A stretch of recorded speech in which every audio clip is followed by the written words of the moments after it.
Legal, gente, estamos chegando com mais um programa Bate-Papo Brasil, agradecendo sempre a sua importante companhia.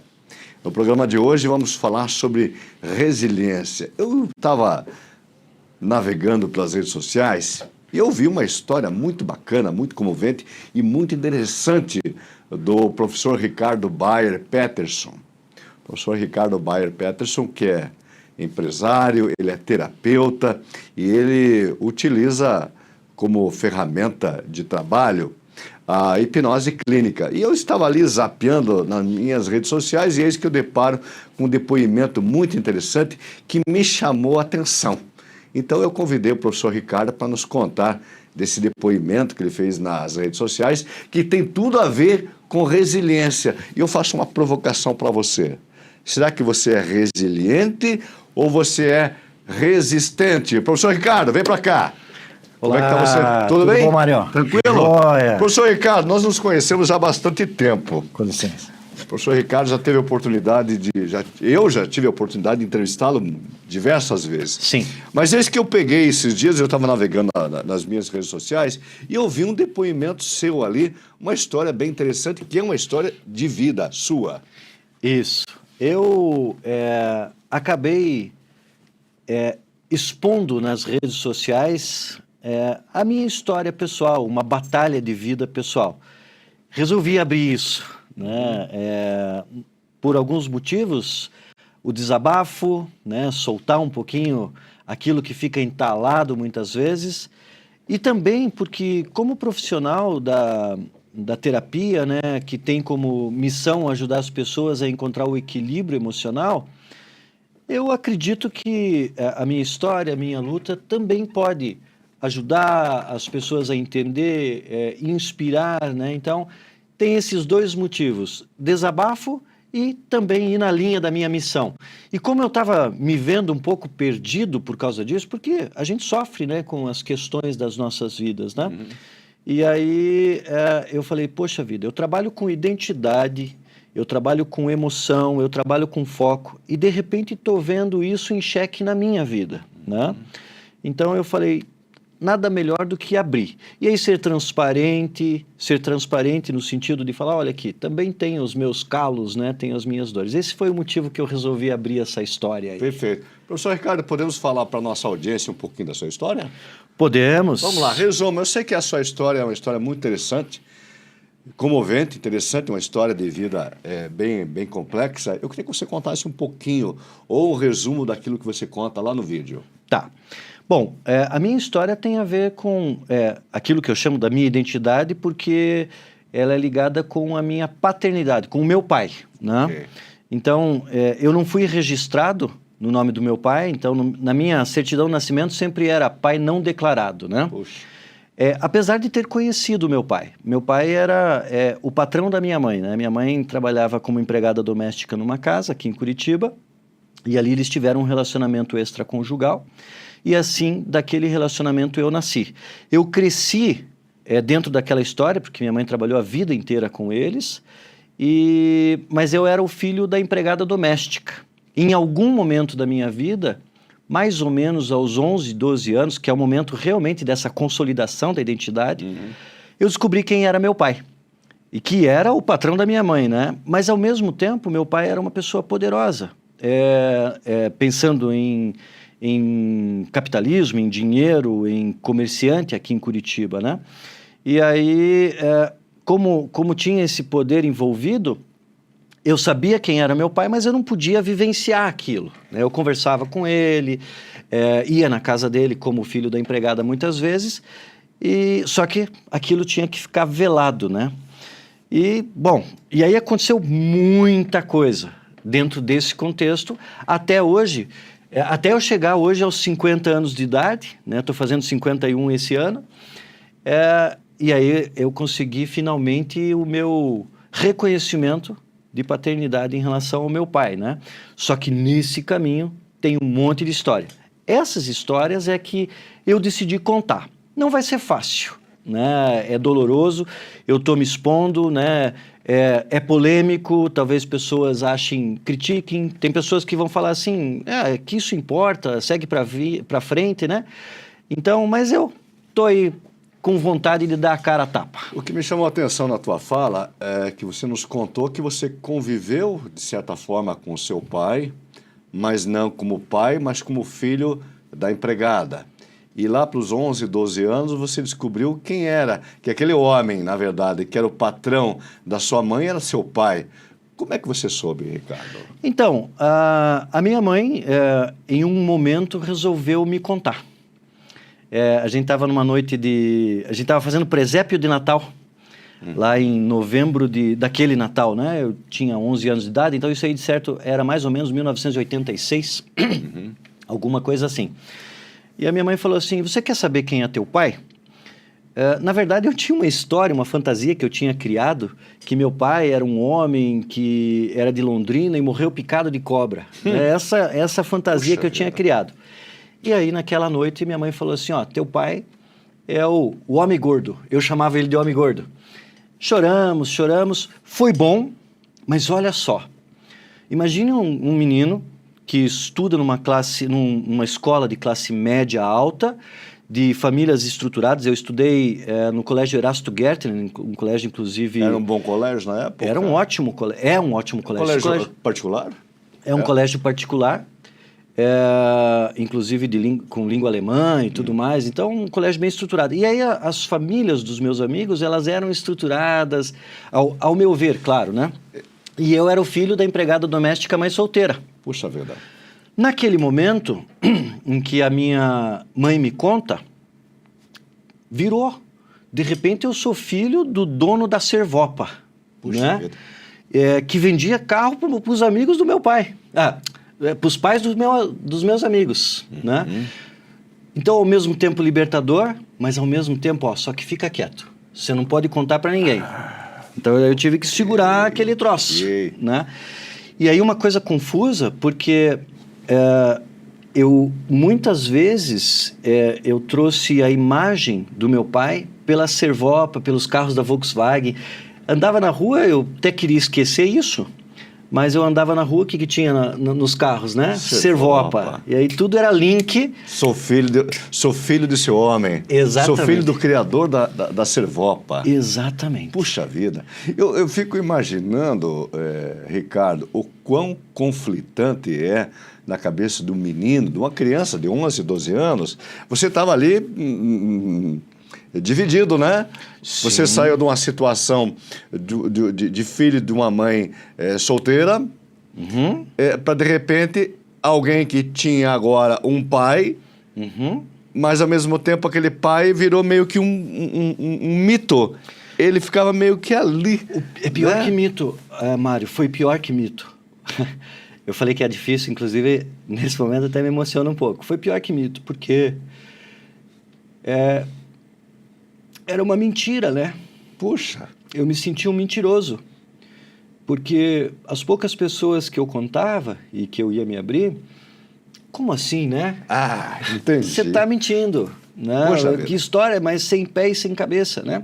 Até hoje, eu acredito que existem pessoas que ainda me veem sem valor, né? Porque, dentro desse contexto, né? Porque filho bastardo, ele não é... alguém não só não reconhecido num papel, mas ele também é alguém não reconhecido dentro da sociedade, né?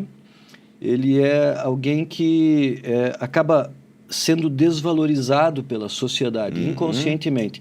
Naquela época, uma mulher podia ir num cartório e registrar e falar não tem pai, né? Hoje, eu nem sei direito como é que está a lei disso, mas... hoje a assistência social, né, não vai deixar isso acontecer tão fácil, né? Mas eu não era mito. Na verdade, para mim, era uma mentira. Ricardo, você nos contou que você estudava num colégio de pessoas de um bom poder aquisitivo. Sim. Que era um colégio pago na época. Sim. E a sua mãe era... empregada doméstica. Empregada doméstica. Quem bancava esse colégio? Quem pagava a mensalidade desse colégio? Eu acredito, não sei com todo respeito às domésticas, eu nem sei quanto que a sua mãe ganhava na época, Sim, não mas teria condições. ela não tinha condições. Quem pagava esse colégio? Então, na verdade, era meu pai, de maneira velada, né? Nunca puxa nada vida. oficial, né? Então, jogavam dinheiro ali, né? Davam dinheiro ali. Eu lembro quantas vezes, Mário, eu estava, às vezes, no quarto da empregada da casa da minha mãe, e minha mãe fazendo almoço, e nisso o meu pai vinha do trabalho, né? Saía lá da Servopa, vinha para almoçar, e aí ele abria a porta e dava oi, né? E eu ia lá dar um oi para ele. E aqui, no bolso dele, ele sempre tinha... Sempre, né? Isso é a criança falando, né? Mas muitas vezes ele tinha um pouco de dinheiro aqui no bolso, né? E aí eu olhava para aquele dinheiro, ele olhava para mim, e aí ele pegava e, puf, me dava dinheiro. Então, esses dinheiros sempre aconteciam. Hoje eu olho aquilo como algo que me atrapalhou muito. Porque outro conflito que eu tive nessa vida foi, nesse processo, foi que, talvez se meu pai fosse um cara pobre, eu não teria tido esse conflito. Por quê? Porque qualquer pessoa que escute essa história pode dizer, ele fala isso porque o pai dele é um cara que foi rico, foi milionário, né? E aí eu também me cobrava isso. Eu falava, pô, você... Aliás, eu não, minha mãe muitas vezes falava. Queria ver se ele fosse se você fosse filho de um motorista de ônibus, né? Mas, e aí eu sofri o conflito do tipo, será que eu sou ganancioso ou quero meu pai? Né? Esse conflito, ele seguiu ao longo da minha vida, até a fase adulta. Hoje, às vezes, me pego com ele. Mas hoje eu estou bem resolvido com relação a isso. Eu sei que, sim, a criança queria o pai, a criança queria aquela estrutura familiar, mas no meio disso tinha essa concretude, né, do dinheiro.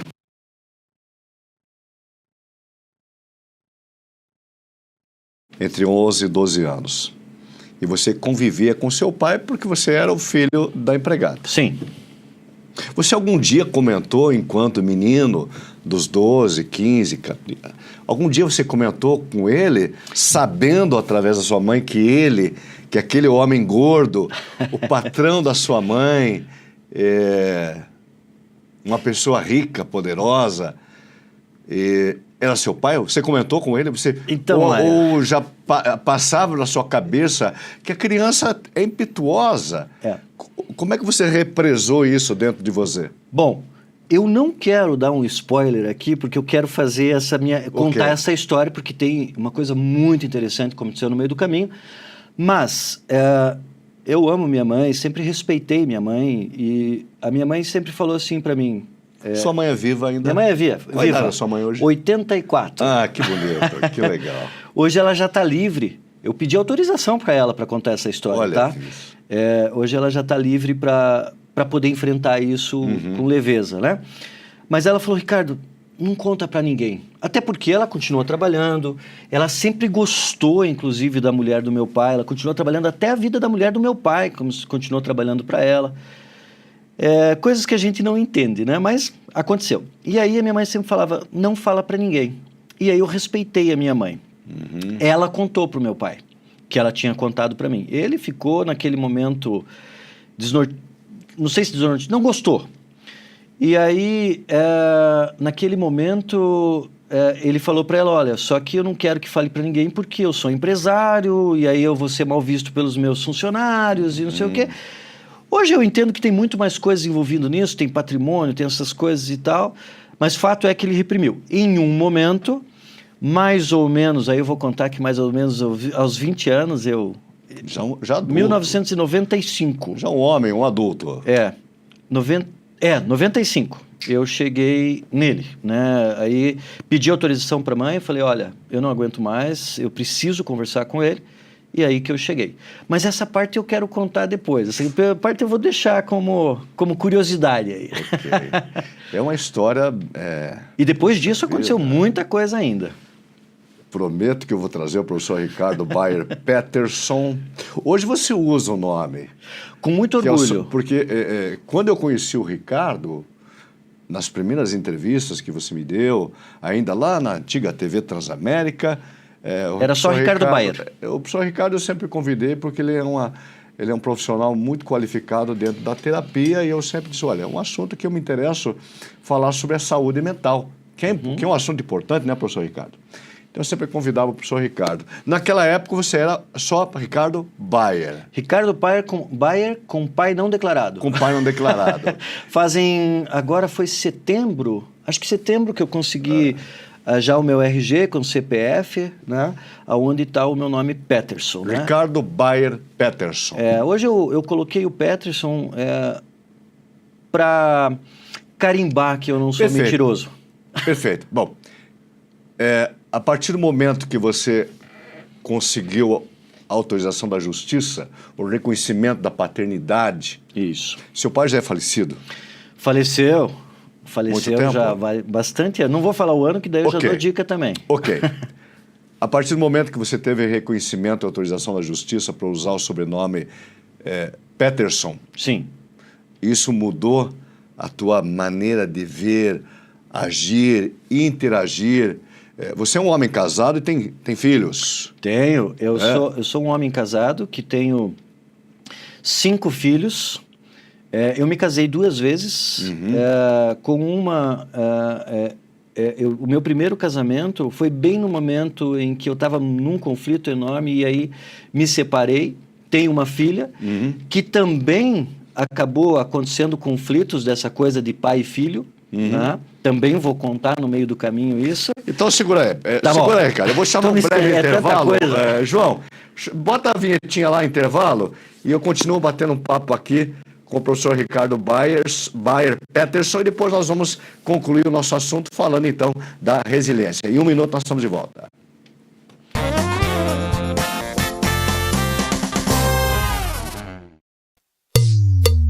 Eu já estava quase escurecendo o meu cabelo. Olha isso aqui!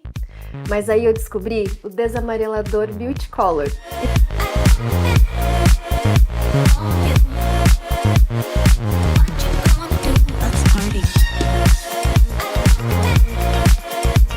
Olha isso! Meu loiro tá perfeito. E isso tudo em apenas 10 minutos. Eu tô apaixonada. Melhor, só existe uma. E a melhor EAD do Brasil é a Uninter. Há quase 30 anos, investimos como ninguém em educação à distância.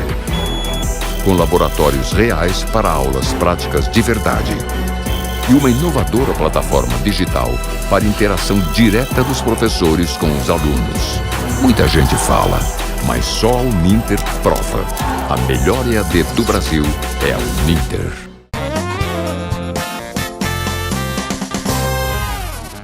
Muito bem, estamos de volta. Continuamos aqui conversando aqui com o professor Ricardo Bayer Peterson, ele que veio hoje nos contar um pouco da sua história de vida.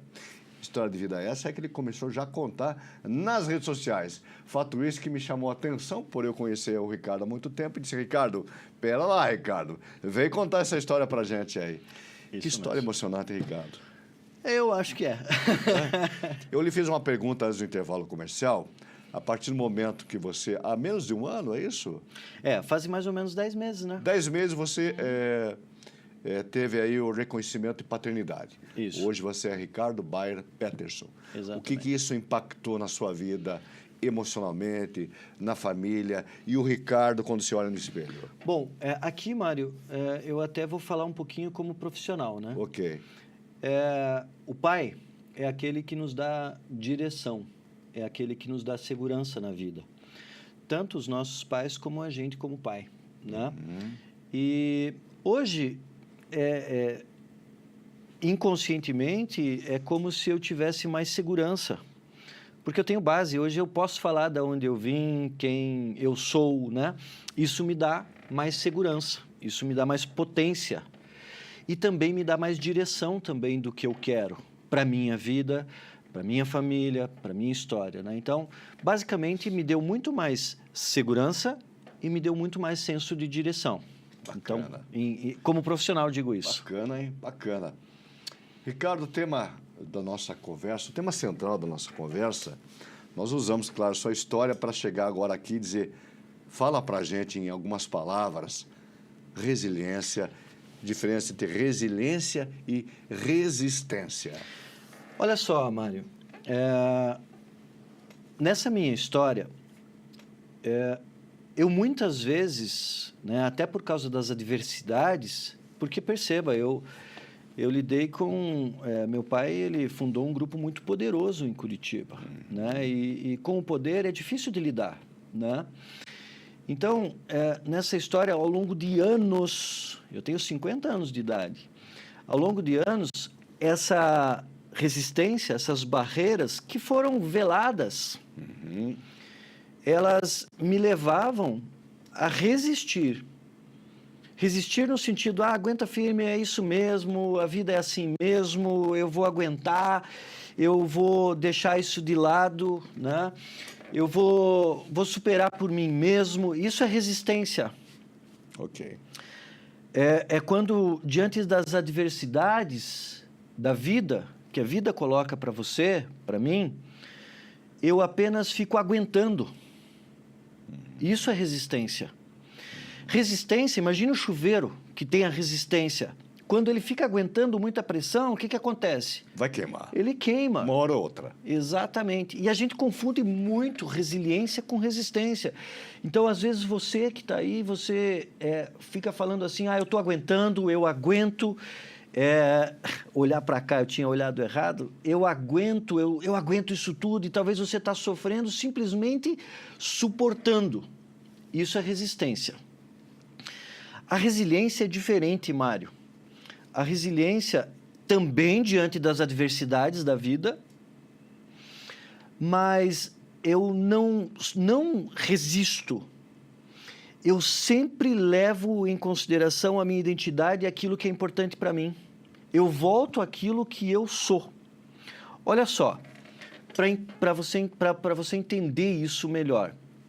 Uma árvore, ela nasceu para crescer para cima. Ok. Ela nasceu para crescer para cima. Essa é a genética dela lá. Esse é o DNA dela, não sei qual é a palavra biologicamente. Ela nasceu para crescer para cima. O vento faz ela balançar. A resistência seria como se ela balançasse para um lado e ela falava, vou ter que aguentar aqui. Isso é resistência. Resiliência não. Resiliência, ela sempre volta para o lugar, para aquilo que é importante para ela. Ok. Então, a resiliência, claro, eu também tenho que ser forte para aguentar as adversidades na resiliência. Mas, diferente da resistência, eu volto para aquilo que é importante para mim. Eu volto para a minha identidade, eu volto para os meus valores, eu volto para as minhas habilidades, eu volto para a minha autoestima. Isso é resiliência. Ricardo, é correto dizer, então, que a resiliência é você aguentar uma situação sem estourar essa capacidade de ir até um certo momento, mas voltar ao seu equilíbrio. A grande sacada é voltar ao equilíbrio.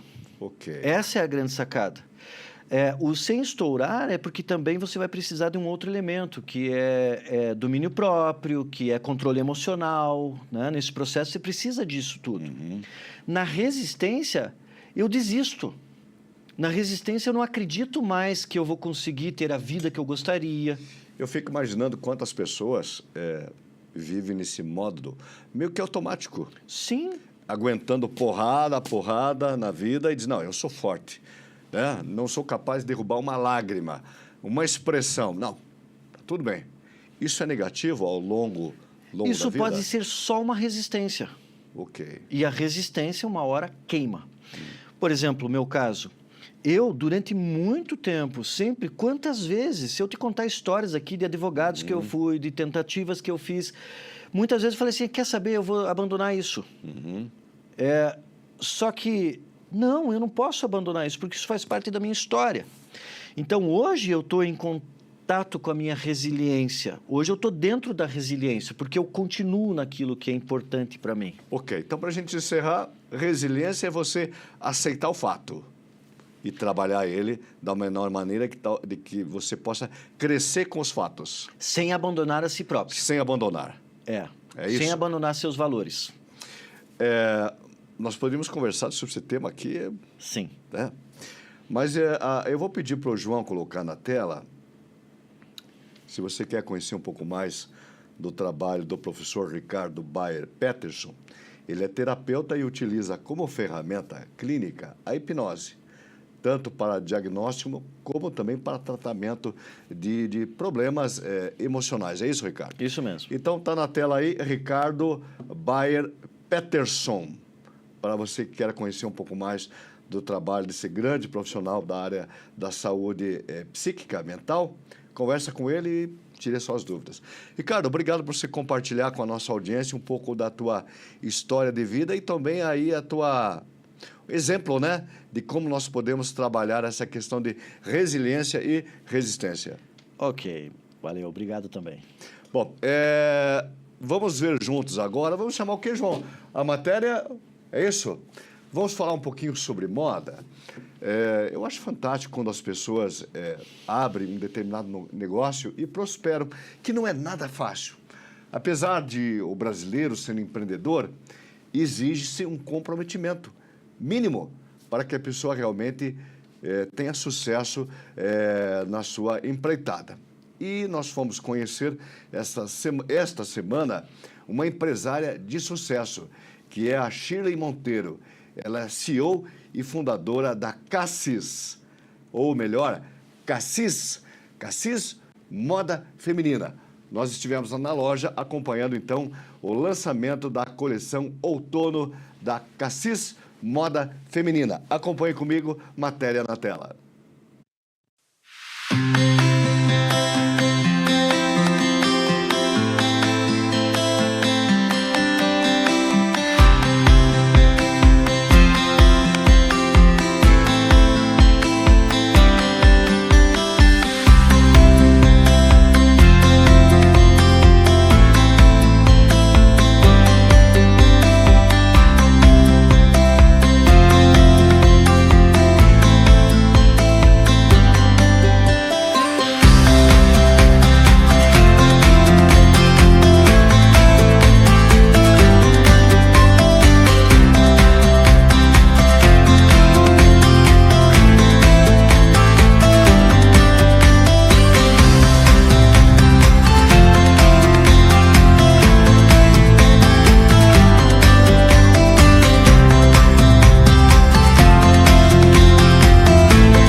Gente, programa Bate-Papo Brasil hoje mostrando novidades.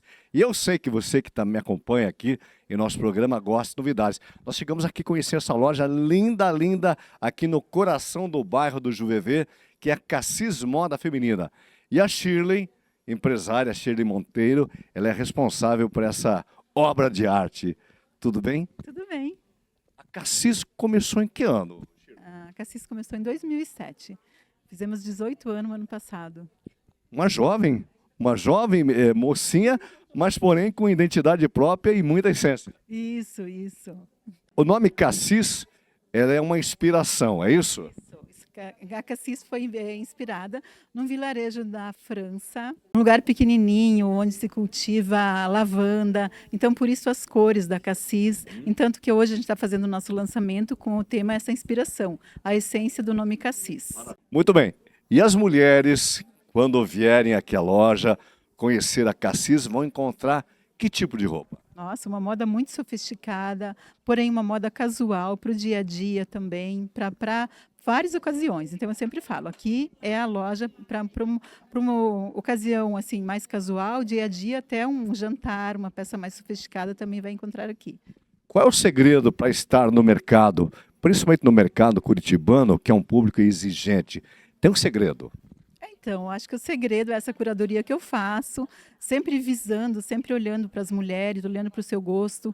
Eu comecei muito jovem e eu já conseguia comprar para as mulheres de mais idade. Então, assim, elas ficaram admiradas com isso, como eu consigo ter essa visão para todas as idades. Então, aqui compra a neta, a mãe e a filha. Qual é a tendência agora para a estação de outono?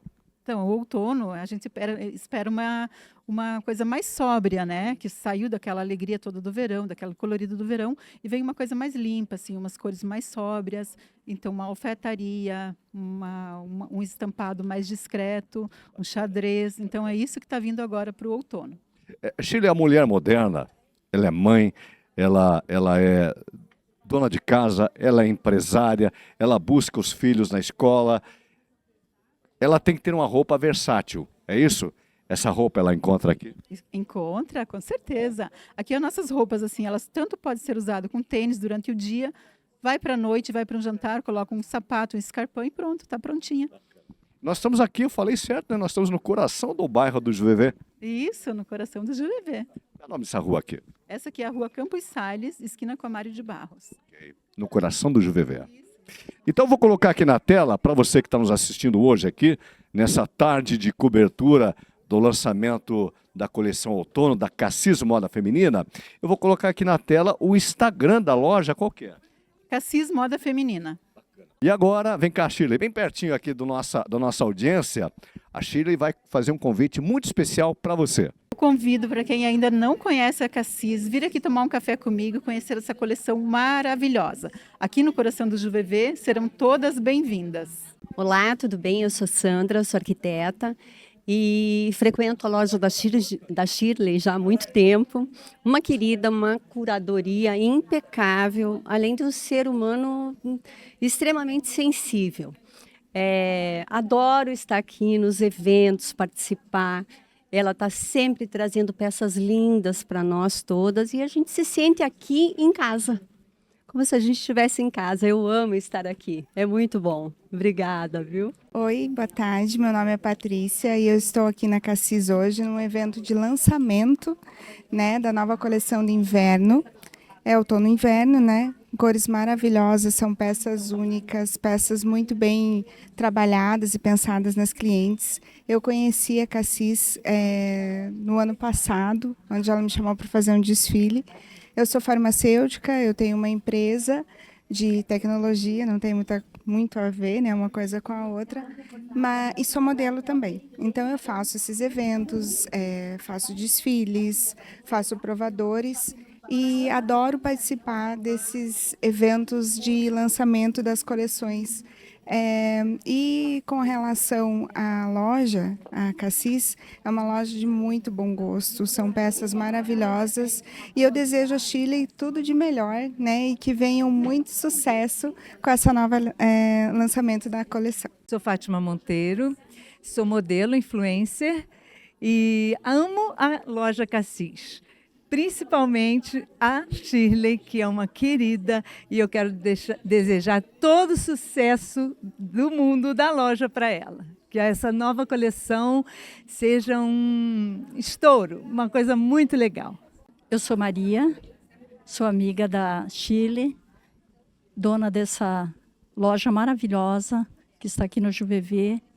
Amo tudo que ela tem e estou sempre aqui prestigiando as novidades dela e comprando também, né? Gente, eu sou a Mari Schaffer, eu sou jornalista, colunista social e hoje Instagramer, influencer, coisa diferente, né? Bom, hoje a gente veio até a Cassis, em primeiro lugar, porque a empresária e a equipe que atende a Cassis é de altíssimo nível. E eu recebi um mimo que não tinha como eu resistir ao convite. Eu ganhei uma caneca com a minha foto e com o meu nome. E isso por si só já é um carinho gigante e uma atitude de gentileza que não existe. Além do que, vocês já viram as roupas? Você já viu os vestidos? Pra gente que é mulher, essa é a loja Tudo de Bom.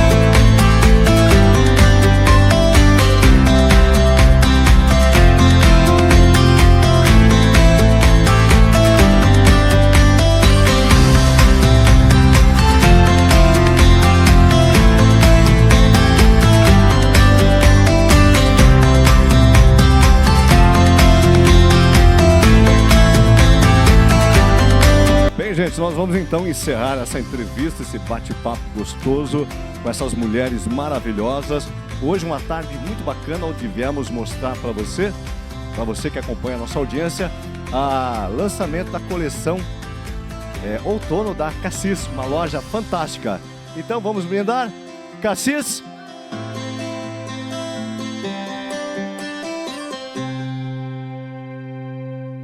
Bacana.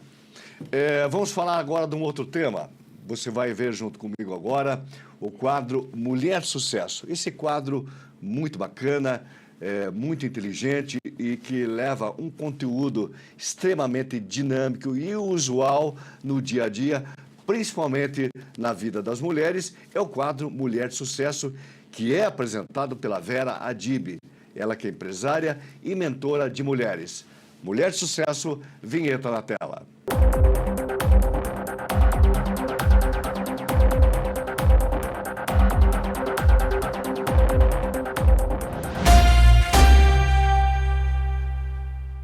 Olá, seja bem-vindo ao nosso espaço de inspiração, autoconhecimento e empreendedorismo.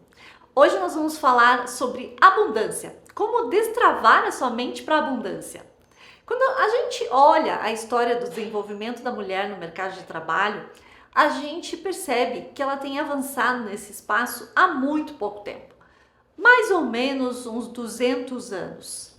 E desde então, a mulher tem tentado provar a sua competência, mas nem sempre a mulher sabe se valorizar.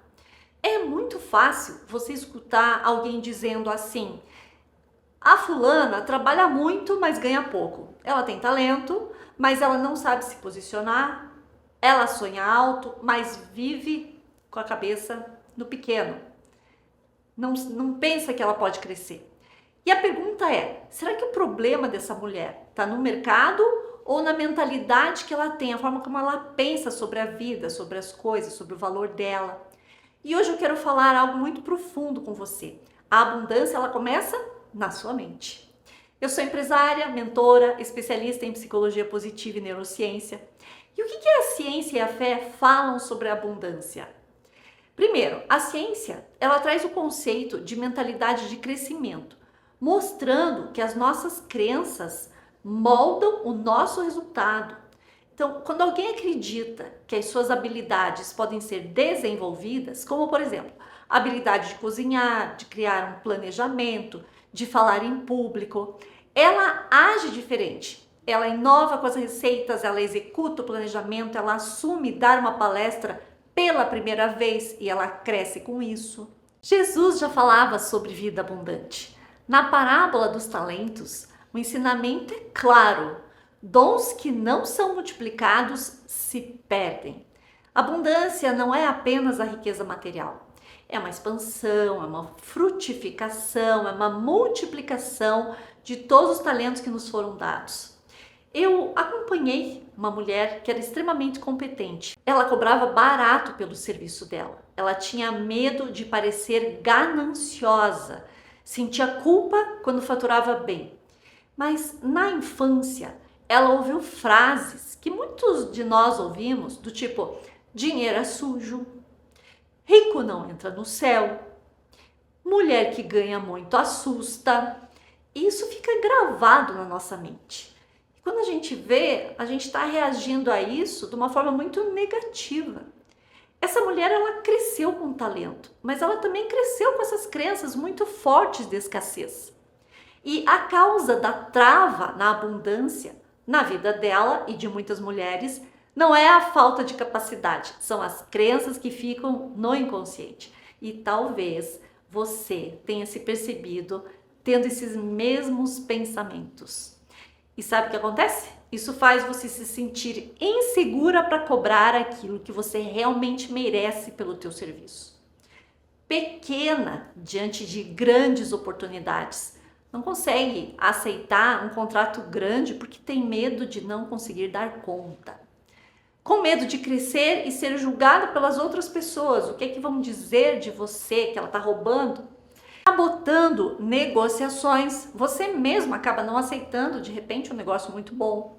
Sempre achando que não está pronta. Aquela pessoa que acha que sempre tem que estudar um pouquinho mais. Eu não estou pronta, eu preciso estudar mais. E isso faz com que você acabe trabalhando muito, mas vivendo sempre no limite. Você não consegue conquistar mais coisas, porque na sua mente você colocou esse limite. E qual é a diferença de uma mentalidade de escassez e uma mentalidade de abundância? A escassez é quando a mulher pensa assim: não vai dar certo, eu não vou conseguir. Não tem espaço para mim no mercado de trabalho. Já tem tanta gente na internet fazendo a mesma coisa que eu. Eu não mereço, eu não sinto que eu mereço, eu já fiz tanta coisa errada na vida. Então, já a mulher com a mentalidade abundante, ela pensa: existe espaço para mim no mercado de trabalho. Ela é confiante. Isso eu não sei, mas eu posso aprender. Ela vai atrás para entender. Prosperar é saudável. Ela entende que a prosperidade é algo muito positivo na vida dela. E eu quero te contar algo bem poderoso. A nossa mente sempre procura confirmar aquilo que a gente acredita. Então, para acreditar no sucesso, a gente precisa destravar. E aí eu quero ensinar algo para você. Primeiro, identifique as suas crenças sobre o dinheiro. Escreva sobre o que você ouviu na infância sobre o dinheiro. Depois, questione essas crenças. Isso é verdade? Ou é uma história que alguém contou? Dinheiro é sujo? Isso é verdade? Ou alguém vem falando sobre isso? Terceiro, construa uma nova narrativa, um novo pensamento. Por exemplo, se o dinheiro é sujo, você pensa: dinheiro é uma ferramenta para eu realizar os meus sonhos e ajudar as outras pessoas. Sente como isso é poderoso? Quarto, você acreditar que você merece mais. Saiba que você não prospera além daquilo que você acredita merecer. Então, o que está dentro de você? Como profissional, eu ajudo a mulher a identificar essas crenças, aprender a cobrar o real valor sobre o que você sabe, desenvolver uma autoconfiança muito poderosa, confiança em você, naquilo que você sabe. Também aprender a identificar a sua verdade, o que é realmente importante para você. E, mulher, se você quiser saber identificar a sua trava, aponte a câmera para o QR Code que está nessa tela e me mande uma mensagem dizendo destravar, que eu vou te enviar um exercício prático para você destravar sua crença de escassez. Mulher de sucesso, você merece muito mais. E eu te espero no próximo encontro. Vamos falar sobre como ganhar dinheiro com o seu conhecimento. Eu espero você. Um beijo e até lá!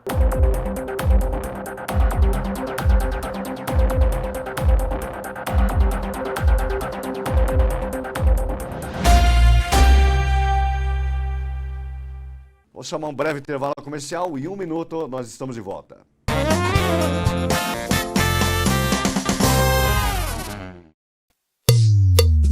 Eu já estava quase escurecendo o meu cabelo. Olha isso aqui! Mas aí eu descobri o desamarelador Beauty Color.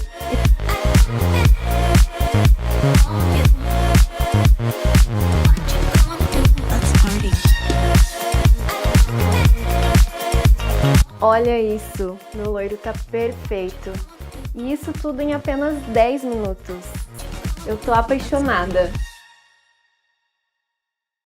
Melhor, só existe uma. E a melhor EAD do Brasil é a Uninter. Há quase 30 anos, investimos como ninguém em educação à distância. Com laboratórios reais para aulas práticas de verdade. E uma inovadora plataforma digital para interação direta dos professores com os alunos. Muita gente fala, mas só a Uninter prova. A melhor EAD do Brasil é a Uninter.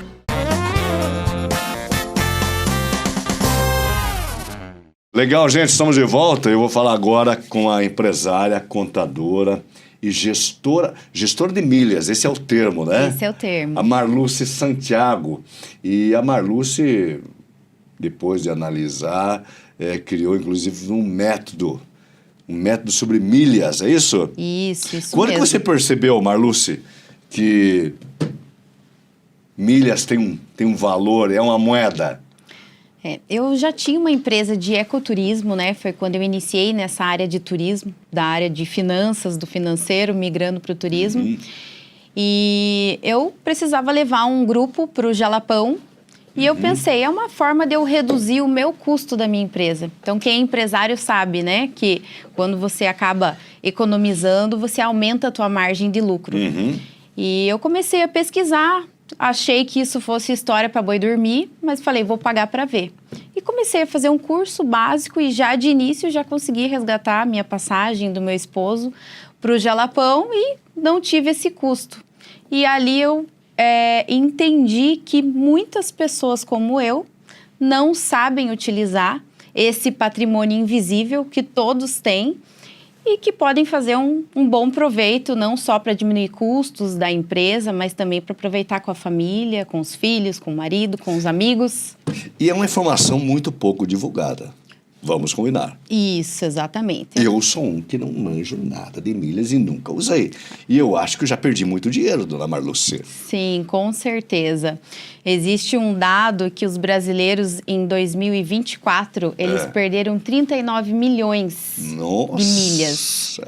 O equivalente a cerca de 2 bilhões de reais. Perdão, 39 bilhões. O equivalente a 2 bilhões de reais. Mas afinal... E esse dinheiro ficou no bolso do banco e das companhias aéreas. Mas afinal, o que são milhas? Milhas são como se fosse uma segunda moeda, né? Então, vamos supor que eu vou pagar em reais ou eu vou pagar em dólar. Não, eu vou pagar em milhas. Então, é um método totalmente seguro, né? De utilização dessas viagens. Enfim. Mas milhas são direitos adquiridos. Direitos por adquiridos. viagem. Isso, exatamente. Isso? E o que faz gerar esse direito adquirido? Eu vou lá e comprei minha passagem. Vou lá para Dubai. Certo. Isso vai me gerar um direito adquirido. Isso. Como é que acontece essa geração desse direito adquirido? Isso. 90% dos casos é gerado através do seu cartão de crédito, tá? Então, no programa de fidelidade do seu cartão de crédito, você vai acumular pontos. Perfeito. Quando você transfere para o programa de fidelidade da companhia aérea, que você transforma em milhas. Ah, perfeito. Então, quando eu compro uma passagem aérea através do meu cartão, gera um benefício. Isso. Que é, na verdade, aquele plano de fidelizar o cliente. Isso. E isso, então, tem que saber transformar em moeda. Tem que saber transformar em milhas. Tem que saber transformar em milhas. E o que a grande maioria das pessoas fazem, quem não deixa expirar, né? Um dos maiores erros é trocar por cashback na fatura do cartão. Né? É como se fosse torrar essas milhas e também trocar por produtos, né? Então, chegam muitos clientes, né, através de indicações e essa é uma das dores dos clientes. Então, eles falam, Marluce, antigamente eu conseguia viajar muito com milhas, hoje em dia mal consigo resgatar uma passagem ou outra e às vezes acabo trocando por produto. Ou seja, é se contentar com o pouco. Se contentar com mimos, pouco. Com mimozinhos pequenos, Isso. Sendo que se esperasse um pouquinho mais lá na frente, o ganho seria bem maior, a ponto de você ganhar o quê? Uma passagem? Isso, com certeza. Teve um caso específico de uma cliente que ela falou, eu tô com 70 mil pontos, dá para resgatar aqui um aspirador. Falei, não, peraí, não faça essa besteira. Falei, olha só, se a gente fizer a estratégia correta, no momento em que eu tô transferindo esses pontos para o programa da companhia, para transformar em milhas, tem as promoções de bônus. Inclusive, a gente está no mês, que é o mês do consumidor, que está tendo muitas dessas promoções, né? Na semana passada, por exemplo, estava 130% de bônus. Ou seja, se eu tenho 100 mil milhas, eu vou transformar em 230... Perdão. Se eu tenho 100 mil pontos, eu vou transformar em 230 mil milhas. E é aí que eu consigo fazer render as milhas desses clientes. Deixa eu pegar um gancho no que a Marluce falou aqui.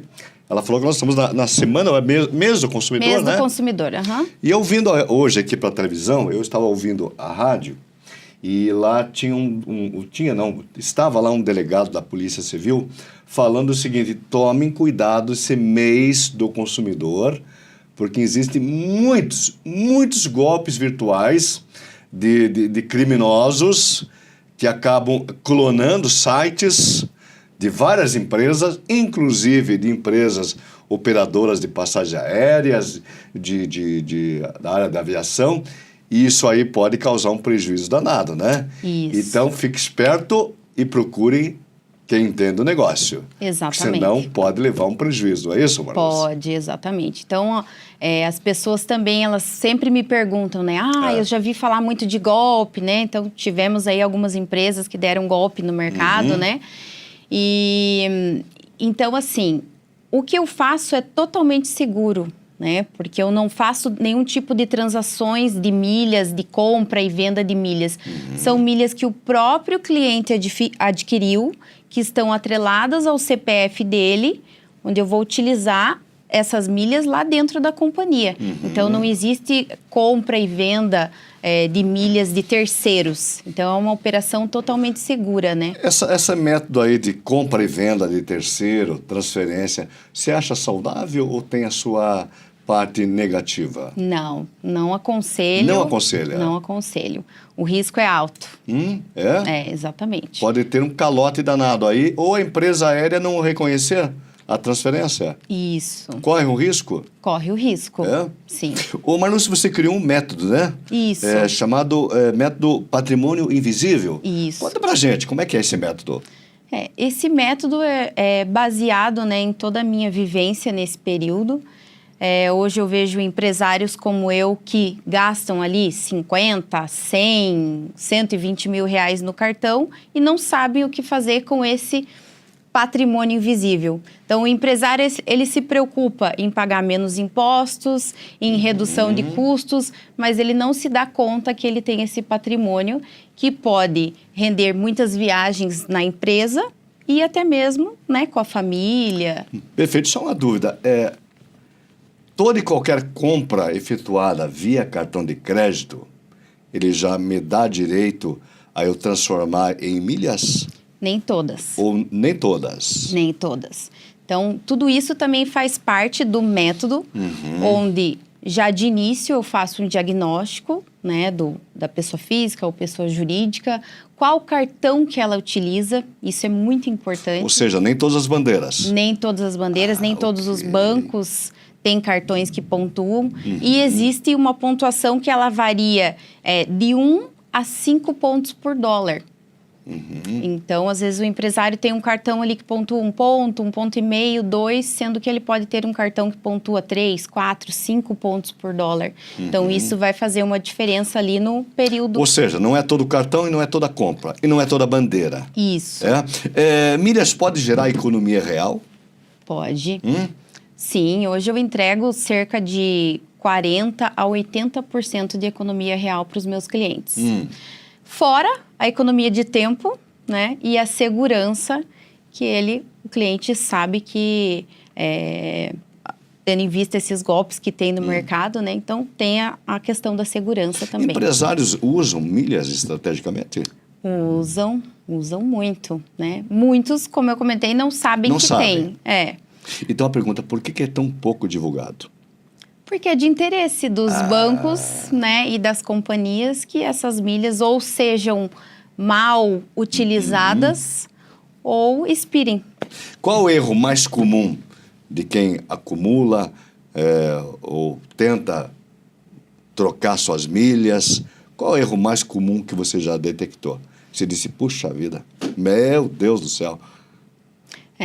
Tirando os erros que a gente já comentou, que são deixar as milhas expirarem, trocar por produtos ou trocar por cashback, também transferir em momentos que não são promocionais, transferir pontos em milhas no 1 a 1, então deixar de aproveitar essas promoções bonificadas é um erro muito grande, e também o timing correto. Tem um momento exato. Tem um momento exato. Ou seja, aquele picadinho, às vezes, não adianta exato, sempre, de repente, saber o momento certo, acumular para trocar, deve ser melhor às vezes. Exatamente. Então, as promoções também de resgate com milhas, elas oscilam igual às promoções na tarifa pagante normal. Então, tem algumas companhias que as promoções elas giram em torno de 3 a 4 meses antes do voo, diferente do que muitas pessoas pensam que tem que resgatar 1 ano antes. Então, esse timing correto também faz toda a diferença. E você, com o teu expertise, você faz todo esse assessoramento. Isso mesmo. Desde o início do cartão de crédito, as transferências, o resgate. Milha só serve daqui para frente, ou eu tenho que dizer, puxa vida, já perdi muito dinheiro, olha quanta compra eu já fiz no meu cartão e perdi, não usei. Eu posso ir lá atrás e trazer, ou não, é só daqui para frente? Se elas expiraram, existem alguns programas que eles incentivam que você pague uma taxa para fazer o resgate, mas não compensa. Okay. Então, eu sempre falo para os meus clientes, o que foi... Não adianta chorar o leite derramado. Mas, daqui para frente, a gente consegue fazer um trabalho para otimizar esse acordo. Maravilha. Para a gente encerrar o nosso bate-papo, eu quero que você conte para o pessoal de casa que está nos acompanhando ali, como é que eles podem, a partir de agora, ter essa visão de negócios com milhas. Vamos lá. Pode ter essa visão. Toda compra, né, o que eu indico, façam através do cartão de crédito. Ok. Um cartão que pontue, né? Então, verifique sempre no seu banco quantos pontos o seu cartão pontua. Você consegue com o seu gerente um cartão que pontua mais, né? Muitos clientes também têm cartões que têm acessos à sala VIP. Então, quanto mais benefícios você tiver a seu favor, né, melhor. E um dos grandes segredos também que vai levar o teu acúmulo a 10, 15 vezes mais são as compras bonificadas. Então, são produtos que a gente compra, não troca por pontos, as pessoas confundem, né? Então, eu mesma fiz uma viagem para o Chile através de uma compra de um notebook, que agora no mês do consumidor, na Black Friday, sempre tem promoções, ganhe 5 pontos por real, não por dólar. Então, em um notebook, eu consegui 35 mil pontos. Numa transferência multiplicada, eu dobrei esses pontos e resgatei uma passagem de ida e volta com o meu marido para o Chile. Ou seja, comprou um notebook e ganhou uma passagem aérea. Exatamente. Maravilha isso, Maravilha. Hein? Maravilha. Bom, para você que está nos assistindo, eu vou colocar aqui na tela, então, o contato do Instagram. Está lá como Marluce... Santiago. Marluce Santiago, né? Isso. Se você tem alguma dúvida e diz, Marluce, me ajuda aí, quero viajar, quero planejar a minha viagem para o ano que vem, dá uma olhadinha, né? Isso. É por aí? Por aí mesmo. Bacana. Então, de novo, aí na tela, o contato da Marluce, para você conversar com ela, Marluce Santiago no Instagram. Muito obrigado, viu? Obrigada. Gente, estamos chegando no final de mais um programa Bate-Papo Brasil, agradecendo muito a sua importante companhia. Por hoje é só e até o próximo programa. Tchau, tchau. Tchau.